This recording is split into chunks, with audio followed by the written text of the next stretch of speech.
21 साल पहले आज के ही दिन कारगिल के युद्ध में हमारी सेना ने भारत की जीत का झंडा फहराया था। साथियों, कारगिल का युद्ध जिन परिस्थितियों में हुआ था वो भारत कभी नहीं भूल सकता। पाकिस्तान ने बड़े बड़े मंसूबे पालकर भारत की भूमि हथियाने और अपने यहां चल रहे आंतरिक कलह से ध्यान भटकाने को लेकर दुस्साहस किया था। भारत तब पाकिस्तान से अच्छे संबंधों के लिए प्रयासरत था, लेकिन कहा जाता है ना, बैरू अकारन सब काहू सौ, जो कर हित अनहित ताहू सौ।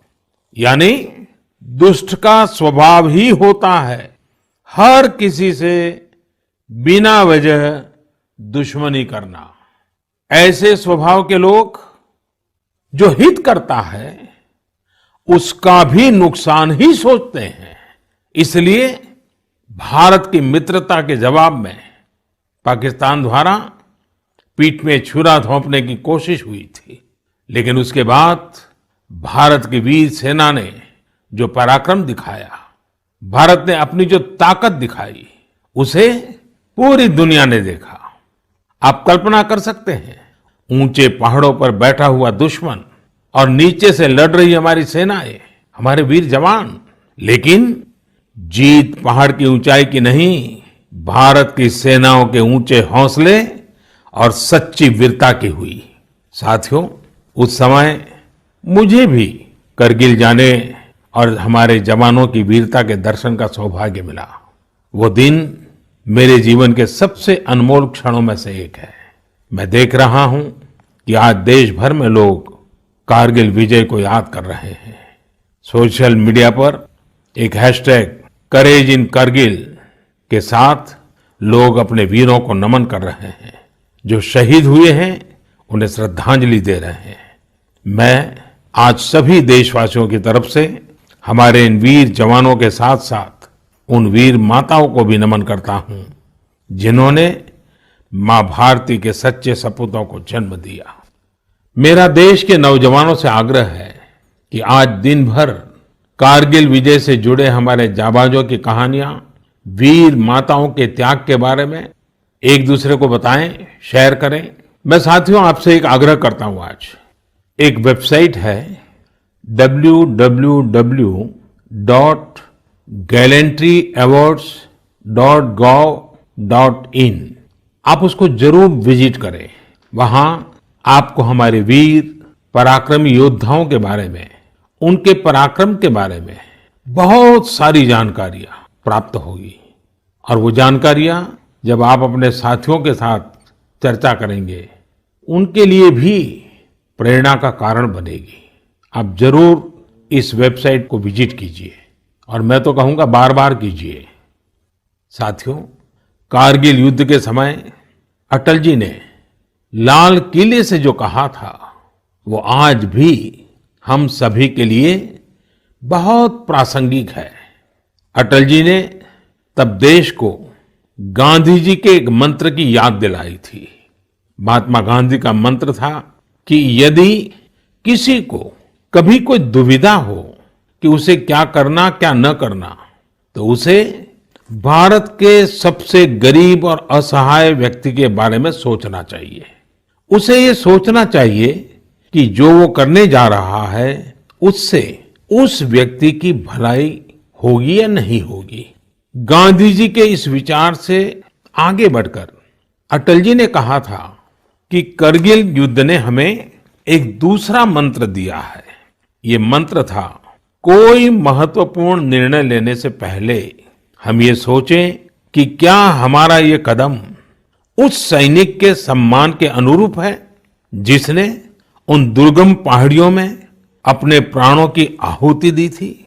आइए अटल जी की आवाज में ही उनकी इस भावना को हम सुने, समझे और समय की मांग है कि उसे स्वीकार करें। हम सभी को याद है कि गांधी जी ने हमें एक मंत्र दिया था। उन्होंने कहा था कि यदि कोई दुविधा हो कि तुम्हें क्या करना है, तो तुम भारत के उस सबसे असहाय व्यक्ति के बारे में सोचो और स्वयं से पूछो कि क्या तुम जो करने जा रहे हो उससे उस व्यक्ति की भलाई होगी।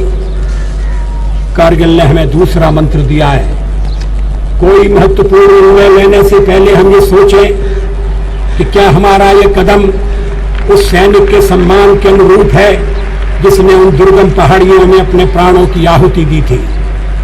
साथियों, युद्ध की परिस्थिति में हम जो बात कहते हैं, करते हैं, उसका सीमा पर डटे सैनिक के मनोबल पर, उसके परिवार के मनोबल पर बहुत गहरा असर पड़ता है। ये बात हमें कभी भूलनी नहीं चाहिए और इसलिए हमारा आचार, हमारा व्यवहार, हमारी वाणी, हमारे बयान, हमारी मर्यादा, हमारे लक्ष्य, सभी कसौटी में ये जरूर रहना चाहिए कि हम जो कर रहे हैं, कह रहे हैं, उससे सैनिकों का मनोबल बढ़े, उनका सम्मान बढ़े, राष्ट्र सर्वोपरि का मंत्र लिए एकता के सूत्र में बंधे देशवासी हमारे सैनिकों की ताकत को कई हजार गुना बढ़ा देते हैं। हमारे यहां तो कहा गया है ना, संगे शक्ति कलो युगे। कभी कभी हम इस बात को समझे बिना सोशल मीडिया पर ऐसी चीजों को बढ़ावा दे देते हैं जो हमारे देश का बहुत नुकसान करती है। कभी कभी जिज्ञासावत फॉरवर्ड करते रहते हैं, पता है गलत है, लेकिन करते रहते हैं। आजकल युद्ध केवल सीमाओं पर ही नहीं लड़े जाते हैं, देश में भी कई मोर्चों पर एक साथ लड़ा जाता है और हर एक देशवासी को उसमें अपनी भूमिका तय करनी होती है।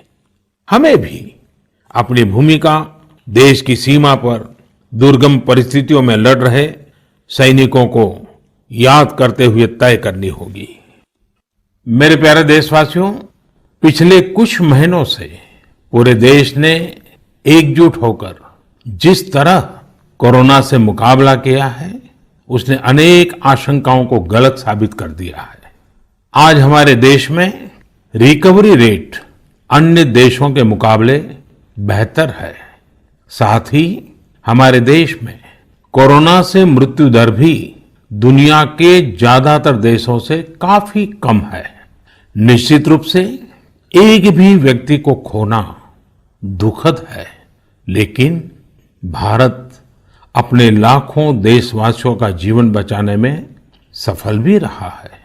लेकिन साथियों, कोरोना का खतरा टला नहीं है। कई स्थानों पर यह तेजी से फैल रहा है।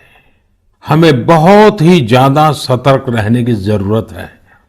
हमें ये ध्यान रखना है कि कोरोना अब भी उतना ही घातक है जितना शुरू में था।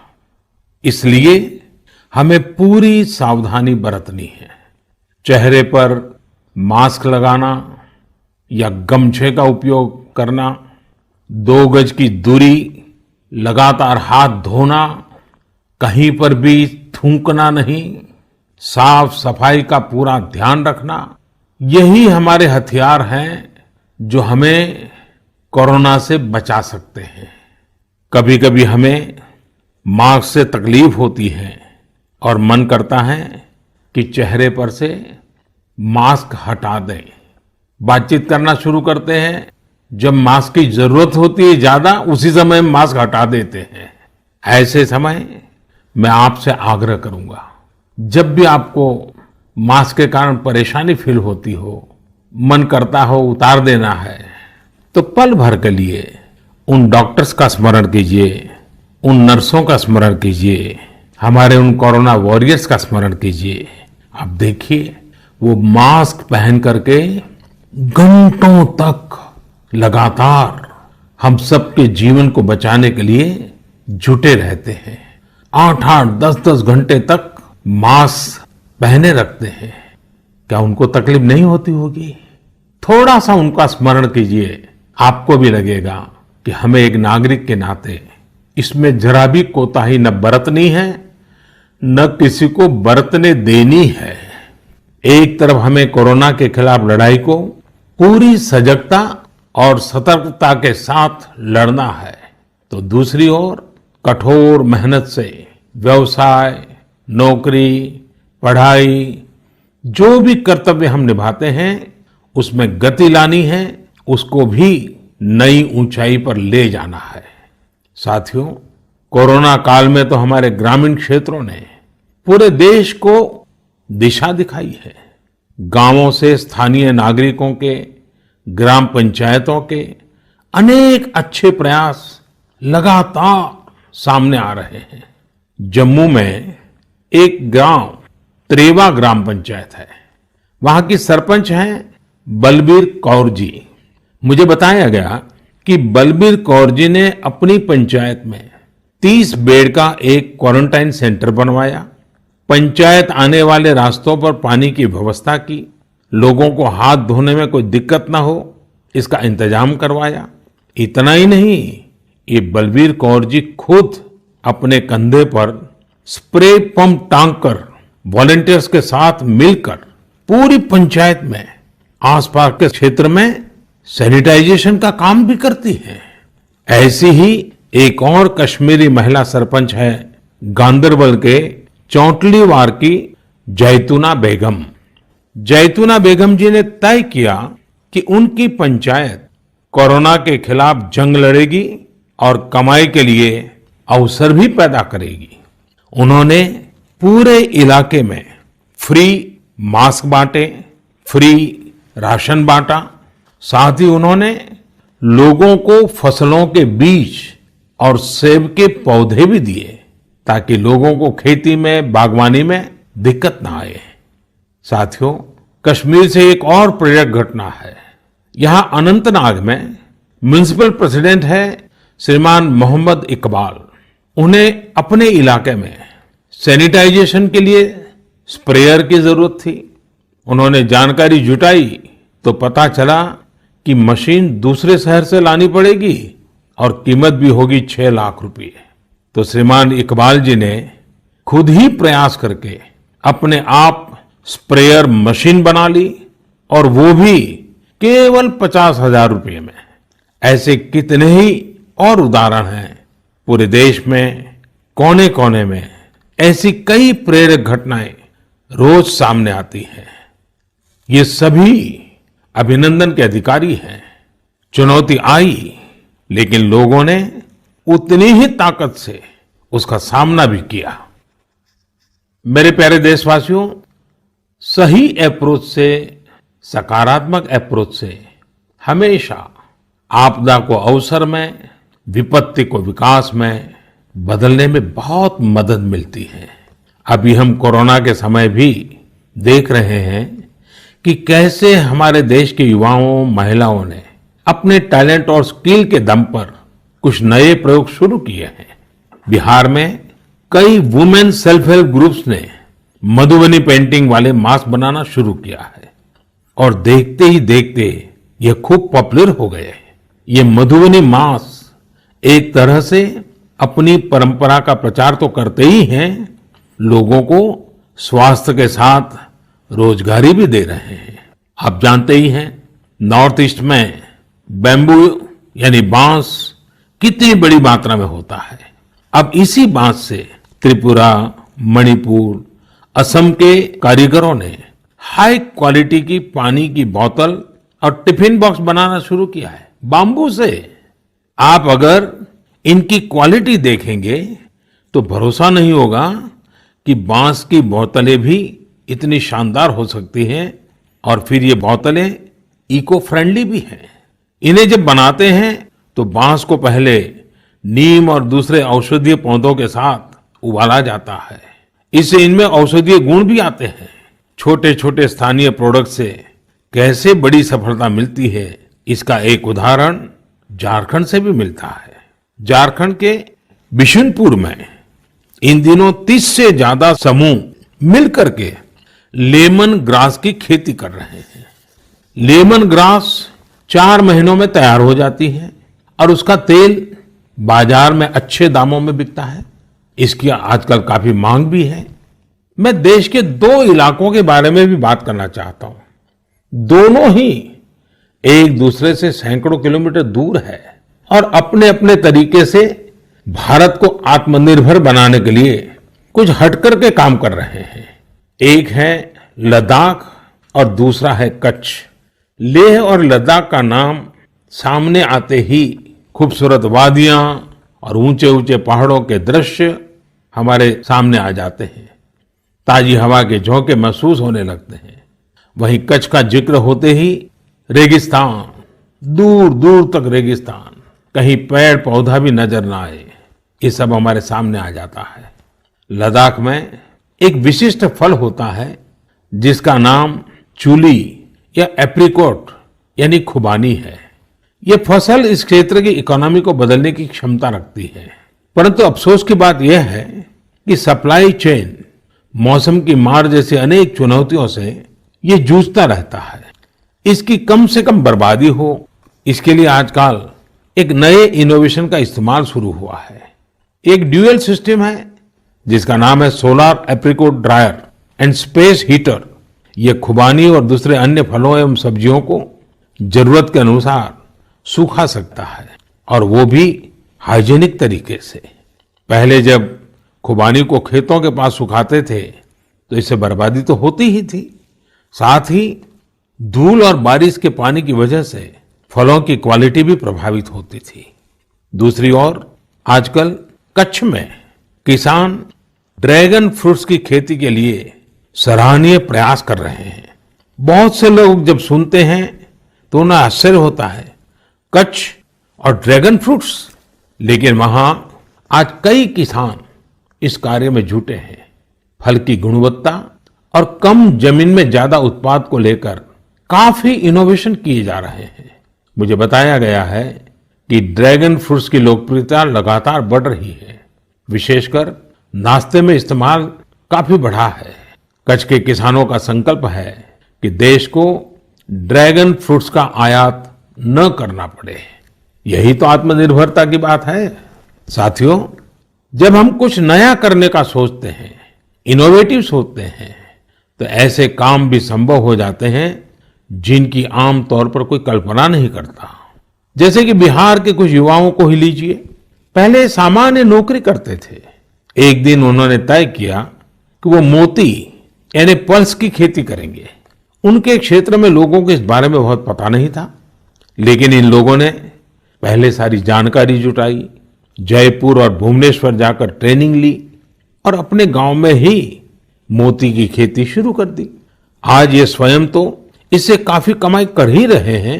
उन्होंने मुजफ्फरपुर, बेगूसराय और पटना में अन्य राज्यों से लौटे प्रवासी मजदूरों को इसकी ट्रेनिंग देनी भी शुरू कर दी है। कितने ही लोगों के लिए इससे आत्मनिर्भरता के रास्ते खुल गए हैं। साथियों, अभी कुछ दिन बाद रक्षाबंधन का पावन पर्व आ रहा है। मैं इन दिनों देख रहा हूं कि कई लोग और संस्थाएं इस बार रक्षाबंधन को अलग तरीके से मनाने का अभियान चला रहे हैं। कई लोग इसे वोकल फॉर लोकल से भी जोड़ रहे हैं, और बात भी सही है। हमारे पर्व हमारे समाज के, हमारे घर के पास ही किसी व्यक्ति का व्यापार बढ़े, उसका भी पर्व खुशहाल हो, तब पर्व का आनंद कुछ और ही हो जाता है। सभी देशवासियों को रक्षाबंधन की बहुत बहुत शुभकामनाएं। साथियों, 7 अगस्त को नेशनल हैंडलूम डे है। भारत का हैंडलूम, हमारा हैंडीक्राफ्ट अपने आप में सैकड़ों वर्षों का गौरवमय इतिहास समेटे हुए है।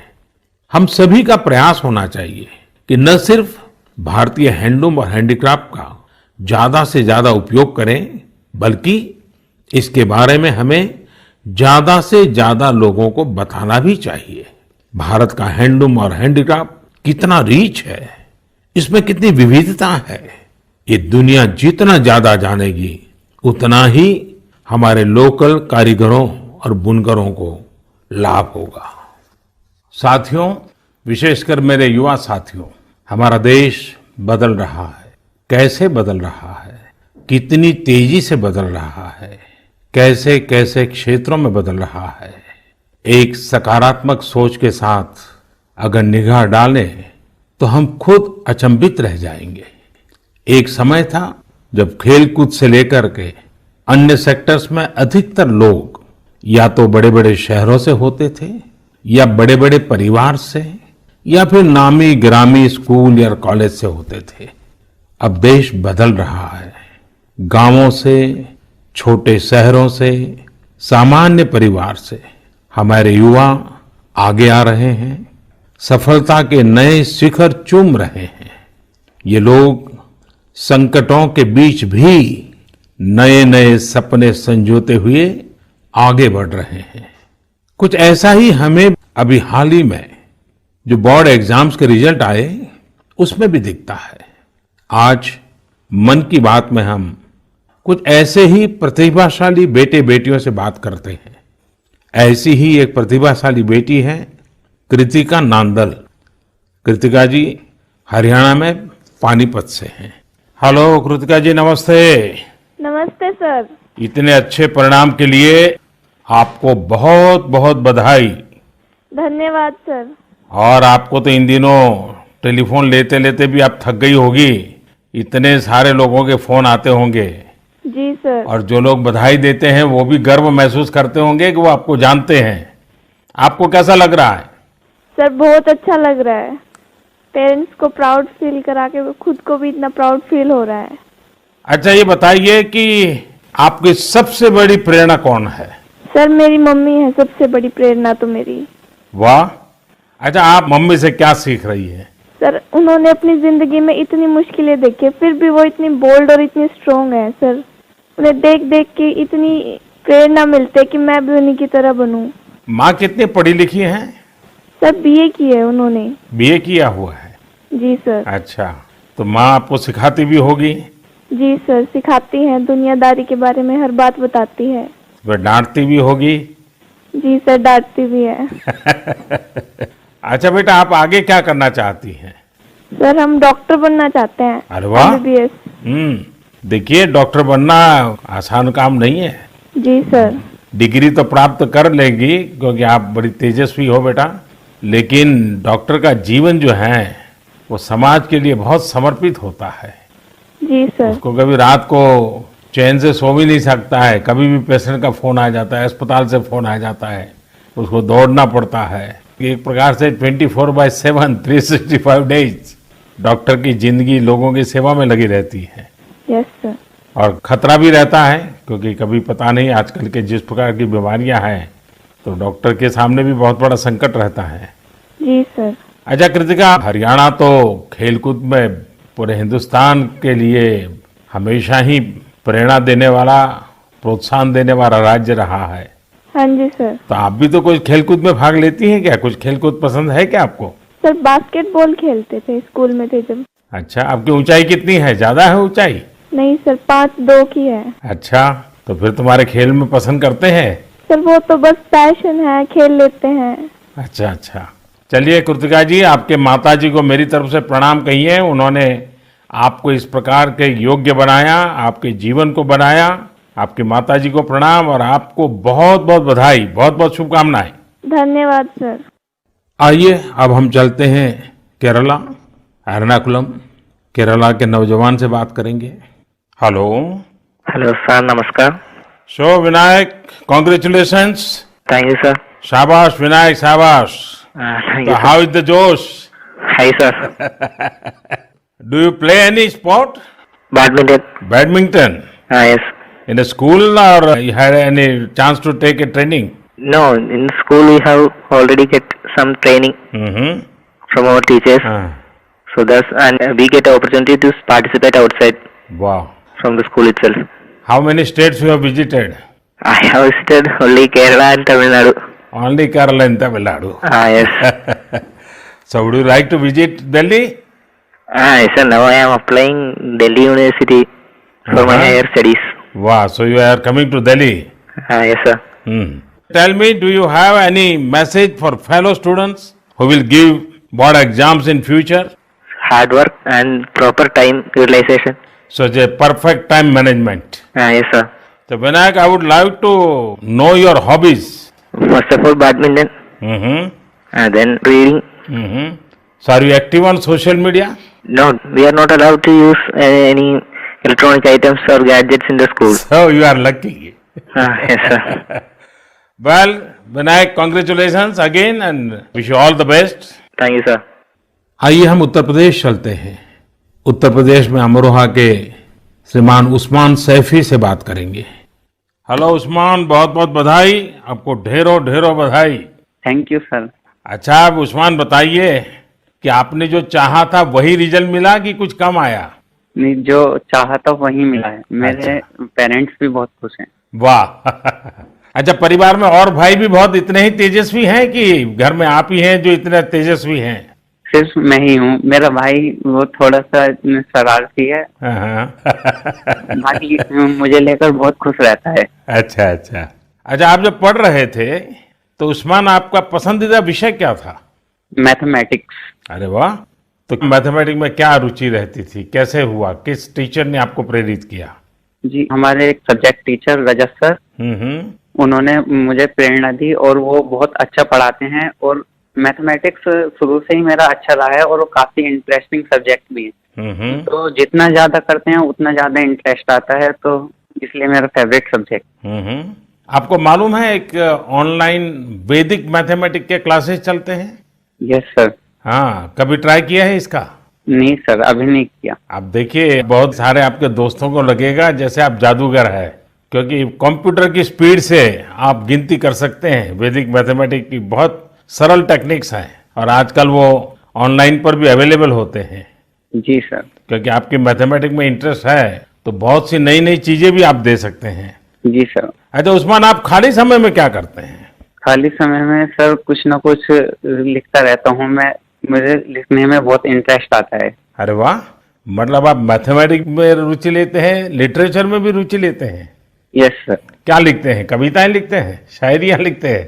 कुछ भी करंट अफेयर से रिलेटेड कोई भी टॉपिक हो उस पर लिखता रहता हूँ। नई नई जानकारियां मिलती रहती हैं, जैसे जीएसटी चला था और हमारा नोटबंदी, सब चीज। अरे वाह, कॉलेज की पढ़ाई करने के लिए आगे का क्या प्लान बना रहे हैं? सर मेरा जी मेंस का फर्स्ट अटेम्प्ट क्लियर हो चुका है और अब मैं सितंबर के लिए सेकंड अटेम्प्ट में अब बैठूंगा। मेरा मेन एम है कि मैं पहले आईआईटी से बैचलर डिग्री लूं और उसके बाद सिविल सर्विसेज में जाऊं और एक आईएएस बनूं। अरे वाह, अच्छा आप टेक्नोलॉजी में भी रुचि लेते हैं? यस सर, इसलिए मैंने आईटी ऑप्ट किया है। फर्स्ट टाइम बैच था आईटी का। अच्छा, चलिए उस्मान, मेरी तरफ से बहुत शुभकामनाएं हैं। और आपका भाई शरारती है तो आपका समय भी अच्छा जाता होगा। और आपके माताजी पिताजी को भी मेरी तरफ से प्रणाम कहिए, उन्होंने आपको इस प्रकार से अवसर दिया, आपका हौसला बुलंद किया। और ये मुझे अच्छा लगा कि आप पढ़ाई के साथ साथ करंट इश्यूज पर अध्ययन भी करते हैं और लिखते भी हैं। देखिए, लिखने का फायदा ये होता है कि आपके विचार में शार्पनेस आती है।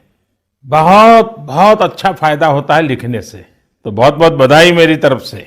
Thank you sir. आइए चलिए फिर एकदम से नीचे साउथ में चले जाते हैं, तमिलनाडु। नामक्कल से बेटी कनिका से बात करेंगे। और कनिका की बात तो बहुत ही इंस्पिरेशनल है।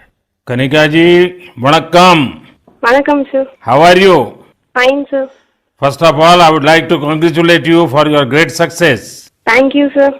When I hear of Namakkal, I think of the Anjaneya temple. Yes sir. Now I will also remember my interaction with you. Yes sir. So, congratulations again. Thank you sir. You would have worked very hard for exams. How was your experience while preparing? I was working hard from the start, so I didn't expect this result, but I have written well, so I will get a good result. What were your expectation? 485 or 486, like that I thought, sir. And now? 490. So, what is the reaction of your family members and your teachers? They were so happy and they were so proud, sir. Which was your favorite subject? Mathematics. Oh, and what are your future plans? I am going to become a doctor, if possible, in AFMC, sir. And your family members are also in a medical profession or somewhere else? Oh, sir, my father is a driver, but my sister is studying MBBS, sir. Arre wow. So first of all, I will do the pranam to your father, who is taking lot of care of your sister and yourself. It's a great service he is doing.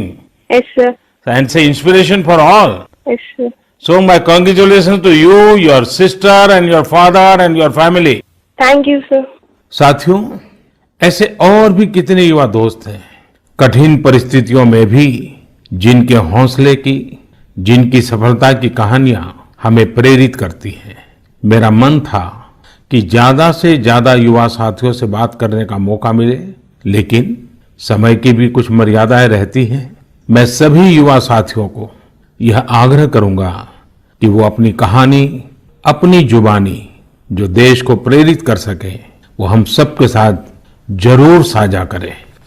मेरे प्यारे देशवासियों, 7 समंदर पार भारत से हजारों मील दूर एक छोटा सा देश है जिसका नाम है सूरीनाम। भारत के सूरीनाम के साथ बहुत ही करीबी संबंध है। 100 साल से भी ज्यादा समय पहले भारत से लोग वहां गए और उसे ही अपना घर बना लिया। आज चौथी, 5वीं पीढ़ी वहां पर है। आज सूरीनाम में 1/4 से अधिक लोग भारतीय मूल के हैं। क्या आप जानते हैं, वहां की आम भाषाओं में से एक सरनामी भी भोजपुरी की ही एक बोली है। इन सांस्कृतिक संबंधों को लेकर हम भारतीय काफी गर्व महसूस करते हैं। हाल ही में श्री चंद्रिका प्रसाद संतोखी सूरीनाम के नए राष्ट्रपति बने हैं। वे भारत के मित्र हैं और उन्होंने साल 2018 में आयोजित person of Indian origin PIO parliamentary conference में भी हिस्सा लिया था। श्री चंद्रिका प्रसाद संतोखी जी ने शपथ की शुरुआत वेद मंत्रों के साथ की। वे संस्कृत में बोले। उन्होंने वेदों का उल्लेख किया और ओम शांति शांति शांति के साथ अपनी शपथ पूर्ण करी। अपने हाथ में वेद लेकर वे बोले, मैं चंद्रिका प्रसाद संतोखी। और आगे उन्होंने शपथ में क्या कहा? उन्होंने वेद का ही एक मंत्र का उच्चारण किया। उन्होंने कहा, ओम अग्ने व्रतपते व्रतम चरिष्यामि तच्छकेयम तन्मे रद्यताम इदमहम नुतात सत्यमुपैमि। यानी, हे अग्नि, संकल्प के देवता, मैं एक प्रतिज्ञा कर रहा हूं, मुझे इसके लिए शक्ति और सामर्थ्य प्रदान करें। मुझे असत्य से दूर रहने और सत्य की ओर जाने का आशीर्वाद प्रदान करें। सच में यह हम सभी के लिए गौरवान्वित होने वाली बात है।